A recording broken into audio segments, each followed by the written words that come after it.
this is your best win? Because it seemed to me like you're fighting a guy that's a big dude who's had some. But listen. When you talk about big dudes, when you look at Jeff Horn, he fought me and then went up to 160. He was a big dude. Right. When you look at Benavidez, he fought at like 154. He's a big dude, tall. Amir Khan fought Canelo at 54. He's a big dude. Mean Machine, he's physically a big guy. Right. So when everybody say I'm fighting all these big dudes, I don't see any difference because I've been fighting these big guys since I came into the division. Do you think he's the best that you fought? I can't rate him the best. No. No. Who is? I can't. Well, I think Mean Machine was better than him. My last fight. I think Benavidez was better. I think him and Amir Khan was around the same. But Jeff Horn, he was more awkward, than anything. So I can't give him the best that I ever faced. People are calling you the pound for pound best in the world or second best with Inoue and Canelo up there. Do you feel like you made a statement tonight that you deserve to be called that? Of course. I showed why I'm considered the #1 pound for pound fighter in the world. Given my size, me moving up 2 weight classes from 135 and stopping every opponent that I stepped in the ring with at welterweight, that tells a lot. What message did you send in regards to? I mean, we know that it took Spence 11 rounds to finish this guy. I don't compare my fight and Spence fight the same. Because I don't care. I don't compare them. Styles make fights. Different fighters. That's like comparing my fight with Sean Porter and the other Triple G. I'm not going to do it. But I think the message is, you can't judge a book by its cover. there seemed to be a couple things that stood out in tonight's fight. The first was you kind of you were dealing with this jab and then you adjusted to it. Your ability to make adjustments. Can you talk about that? Well, I've always been able to adjust to any style, being that when I was coming up, my coach always, preached that, you got to make adjustments in there. You got to figure it out. I can't figure it out for you because I'm not in the ring with you. You're going to see things that I'm not going to be able to see. So, as a kid, I was always having to adjust to different fighters, different styles that I was put in the ring with. And it showed when I was, amateur, and then it carried on to when I was professional. And then your sense of going for the kill, which you did again tonight. Oh, yeah. Well, I knew I had him hurt real bad, because he really didn't know where he was at after the fight. He was like, what? And I just told him, I was like, man, good fight, it's over, it's okay, so, it's just an instinct, when you got a guy really hurt in the ring. You have the ability right now to call out whoever you want to fight next. Who do you want the most? Well, I already said who I want. I want Pacquiao. More than Spence? Yeah, of course. I want to revisit that fight. That was a fight that should have happened right now, but being that the pandemic happened and they wasn't going to allow fans in the Middle Eastern, so we had to put a halt to that. Everything was already 95% done. We had the venue, the money was almost there. It wasn't quite there. That was the only thing that we was waiting on. But that's what messed up the fight with the fans. Terence, Manny never seemed keen on fighting you years ago when you guys were both under top rank. Why do you think he'd be more willing to step up and take that fight now? I don't know. Manny is a true champion. He never shied away from any challenge, anytime. So that's just him being the great Manny Pacquiao that he is. Fighting these young lions and beating 2 of them and Keith Thurman.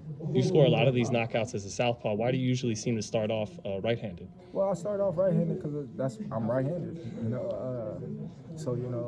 I just want to test the waters, and I had to switch it up. Is it at all because you don't like to give them your best look early on until you figure? No, I don't consider that my best look. Like I said, styles make fights, and me switching to southpaw was a better style for that fight. But you have like a hammer at the front there with your jab becomes, your power punch, right? When you're landing that jab out of the southpaw stance. Well, I hit hard with both hands.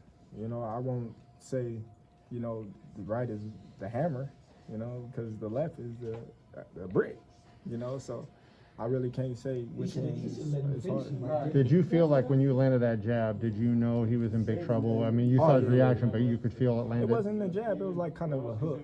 It was like a hook. you know, and he was coming in trying to throw the right out, and I just caught him, you know, with the hook at the perfect time, at the perfect spot, and I knew in his eyes that it was hurt. You are who you are. You're going to be who you want to be. But do you feel now that these big fights are beckoning that you have to go out there and promote yourself a little bit harder and really kind of call out these guys No, for I the don't. fights that you want? Listen, I always said I'm number one. I don't really have to call out all these fighters.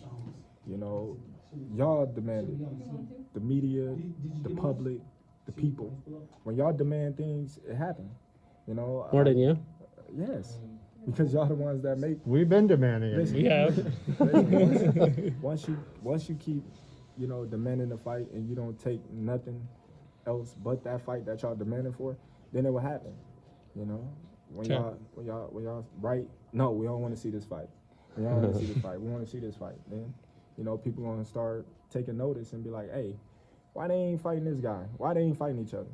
And that's how you make fight. Did the delay, you know, because of what happened in the Maloney fight, did that have any impact on you and on your start at all? A little bit, because I was already warming up, because I thought the fight was going to be already called. So then we sit around, and I just sat down, and I get over there, and I tell them, I said, I didn't got it cold now. So I'm trying to, you know, warm up over there before we leave here and there. So, but I can't use that as no excuse. I was feeling good, and, you know. Thank you, bud. Terence, you know, and then, you know, speaking again about getting the fights done, is it that, like, you're not going to compromise who you are? Because, you know, even Floyd, he called the Oscars name out for years, Antonio Tarver with Roy Jones, but is that just something you're not going to go about it the way they did? Or Yeah, man, listen, I didn't call them out. I'm not going to keep calling somebody out every time y'all put a camera in my face. Mm-hmm. You know, I already did that. So there's no need to do it no more. You know, if it get made, it get made. Like I said before, I'm not mad, I'm not sad. If it don't happen, it don't happen.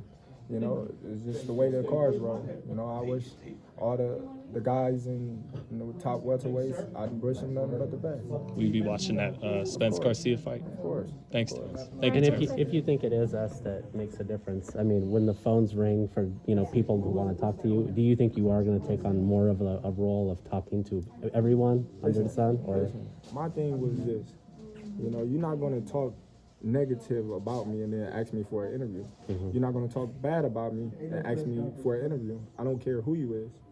So you respect me as a man, then I'll give you an interview. I never had no problem with giving you no interview. I never had no problem with giving you no interview. You know why? Because I never seen y'all write nothing negative about me. Of course, everybody got their opinion. They can write, oh, well, I didn't think Terence looked that good that night. That's cool. Everybody can write that right. But when y'all taking it personal and, oh, he's not fighting this guy, and you trying to downplay me, you know, in my career and my accomplishment, then yes, I'm gonna be like, no, I'm not doing no interview with you. Like, why would I want to do an interview with you when you're not a supportive of me and not even of boxing? Because you've been biased now. Because now you going off of your a personal preference and not, you know, your analyst. Yeah. So that's why I only give a select few people interviews. Great fighter, bud. sounds Thank you. good. Thank you so much.